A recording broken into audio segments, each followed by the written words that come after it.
Donc là, on va continuer avec les résultats d'un essai de distribution de fourrage dans le manage, en l'occurrence à des porcs en engraissement, donc réalisé dans le cadre du projet. J'ai pas partagé le bon. Dans le cadre du projet Cécalibio, et donc un travail qui avait été réalisé au lycée de Naves, et voilà aussi dont le protocole pour le protocole avait aussi été associé Stéphane Ferchaud de l'INRA et Florence Maupertuis aussi pour la mise en place et l'analyse des données. Donc le dispositif, donc un essai au lycée de Naves. Donc l'objectif en fait c'était d'évaluer l'intérêt de distribution d'enrubanage à des porcs en engraissement et avec une conduite rationnée. Je vais revenir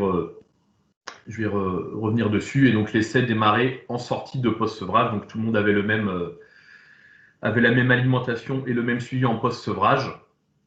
Et après, donc, pour la mise en lot, du coup, il y a eu une sélection dans les cases de post-sevrage. Donc, ce sont plutôt les beaux animaux, on est dans le cadre d'un essai, qui ont été retenus pour la phase d'engraissement.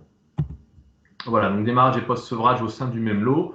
Et donc ensuite, il y avait une case avec un lot témoin de 15 porcs, donc avec un aliment croissance qui était distribué, voilà, la pratique habituelle de l'élevage, donc sans rationnement. Et donc ensuite, il y avait un autre lot de 16 porcs, donc on est sur des petits effectifs, avec un aliment croissance qui était distribué. On a mis rationné, donc entre guillemets, en fait, il n'y avait pas une réduction comme c'est le cas précédent assez drastique à 30%. Là, l'idée, c'était que c'était une distribution manuelle et que du coup, il ne reste pas d'aliments dans le nourrisseur. Voilà, donc c'est rationné entre guillemets. Voilà, donc il y a eu trois abattages. Donc il y a eu une pesée un bon mi-engraissement, donc le 25 mars. Les animaux évidemment étaient pesés après le post-sevrage. Et donc il y avait des pesées avant le départ. Et donc il y a eu 3 départs à l'abattage. Donc le premier, les animaux avaient un tout petit peu moins de 6 mois. Et ensuite, 2 semaines et 1 semaine après pour les derniers. Donc l'aliment distribué, c'est un aliment croissance classique, donc avec environ 17% de protéines, donc il était 100% bio. Voilà, donc un niveau de cellulose aux alentours de 5%, et dans les indigestibles, on était à environ 0,72%. Donc un aliment croissance 100% bio classique, on va dire. Donc le remanège qui a été distribué initialement voulait avoir de la luzerne. Finalement, ce qui était disponible pour l'essai, c'était un régras italien mélangé avec en association avec du trèfle, donc plutôt de la prairie courte durée entre 2 rotations de culture. Et donc une composition chimique, on va dire moyenne, avec 14% de protéines, un petit peu moins de 30% de cellulose. Et donc après, notons quand même que pour un enrubanage, le produit était sec, puisqu'on était à 80% de matière sèche, contre plutôt 50-60 pour un enrubanage classique. Donc les principaux résultats, donc les performances en début d'engraissement, donc là c'est de sortie PS jusqu'à 85-90 kg de poids vif, donc c'est assez large quand on dit début d'engraissement.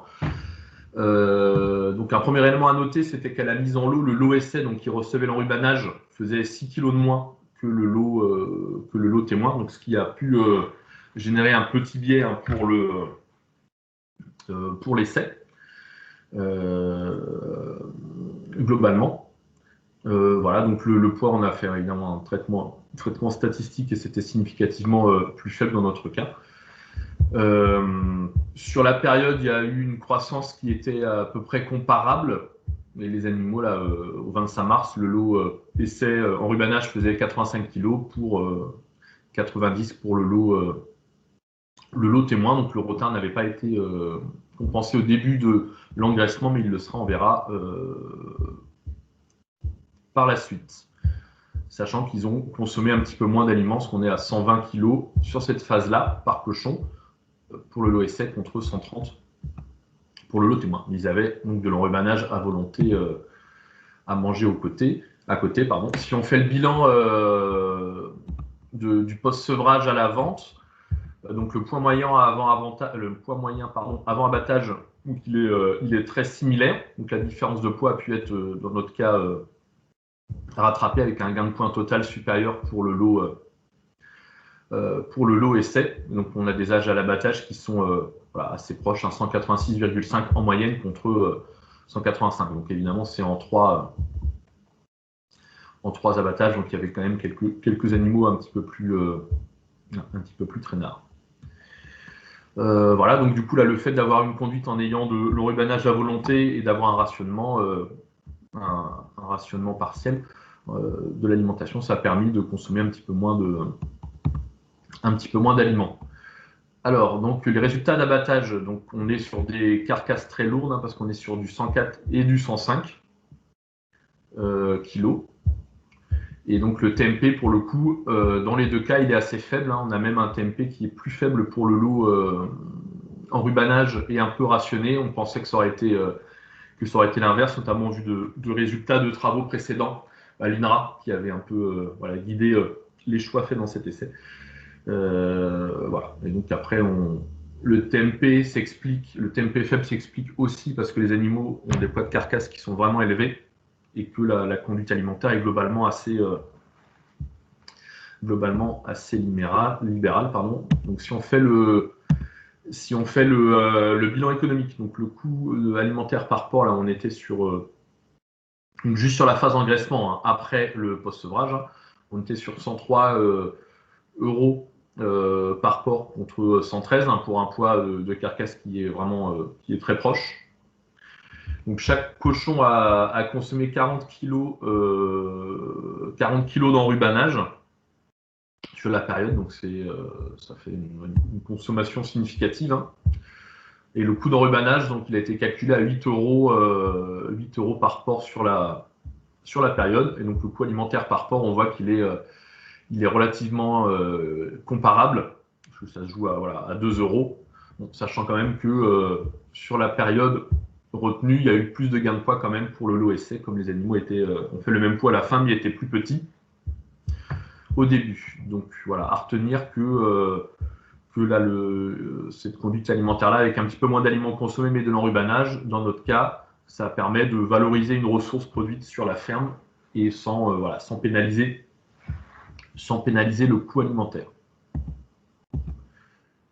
Voilà, donc conclusion et perspective pour consolider ces travaux-là, de redémarrer ce type d'essai en ayant vraiment des animaux du même poids au départ.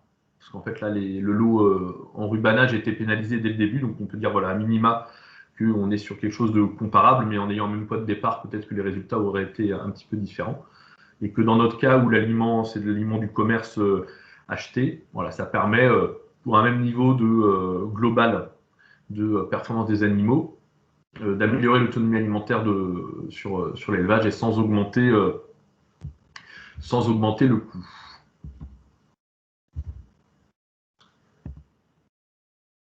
Voilà pour cet essai. Donc je ne sais pas s'il y a quelques questions.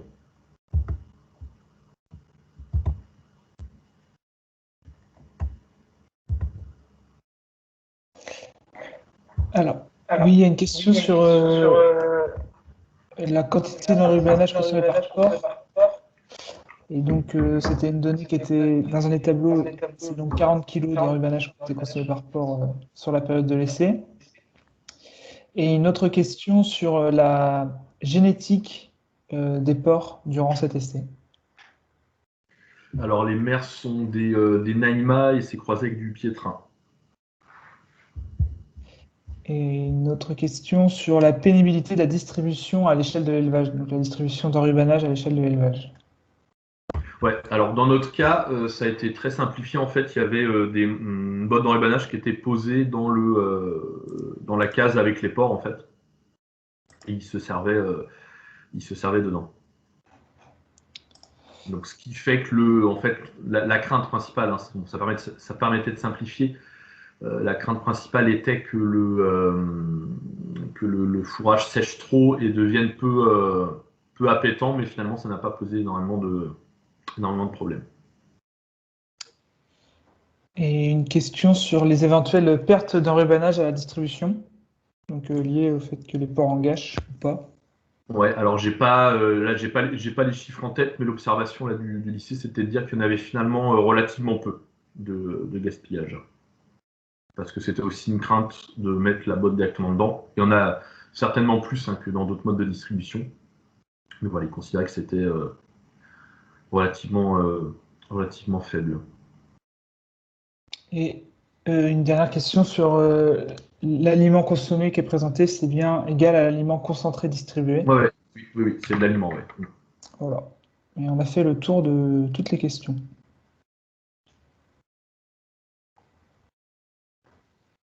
Alors, une dernière question. La question de la reproductibilité en ferme de ce mode de distribution se pose. Quels seraient les conseils dans d'éventuelles modifications de bâtiments à effectuer pour s'y adapter? Alors ça fait partie des réflexions qui vont être menées dans le cadre d'un projet qui démarre là, dont on parlera à la fin. Effectivement, le mode de distribution, c'est une vraie problématique. Et là, notamment pour le simplifier, il y avait une botte d'enrubanage qui était posée dans le bâtiment, qui avait quand même des couloirs d'accès qui sont assez larges. Voilà. Après, il y a quelques retours qu'on peut avoir de producteurs. Ça peut être distribué dans un râtelier via la courette, par exemple. Si on ne veut pas être sur la distribution manuelle, on avait visité des élevages en Autriche où c'était tout manuel, donc ce qui pose la question, selon la taille de l'élevage, évidemment, de la pénibilité et du temps de travail. Voilà. Après, là, c'est aussi des sujets sur lesquels on démarre un petit peu. Donc, effectivement, pour la partie mode de distribution, on espère que avec le nouveau projet là qui démarre, on aura un peu plus de réponses. Je ne sais pas, peut-être si Florence veut compléter. Oui, non, tu as raison. Avec le nouveau projet Valorage là, dont tu parleras tout à l'heure, on aura certainement des réponses puisqu'on aura des enquêtes auprès d'éleveurs et aussi des groupes d'échange d'éleveurs déjà utilisateurs de fourrage. Mais d'une façon générale, on peut peut-être juste retenir que ça va se jouer par la courette, quoi. Enfin, ça veut dire que quand on fait les plans des nouveaux bâtiments aujourd'hui, bien s'assurer qu'il y aurait de la place suffisante pour manœuvrer avec des engins à proximité des courettes pour demain pouvoir mécaniser en fait cette distribution de fourrage comme si on était sur un atelier bovin en fait. Il faut vraiment raisonner de la même façon et pouvoir alimenter des râteliers par exemple fixés dans les courettes de façon assez simple, quoi.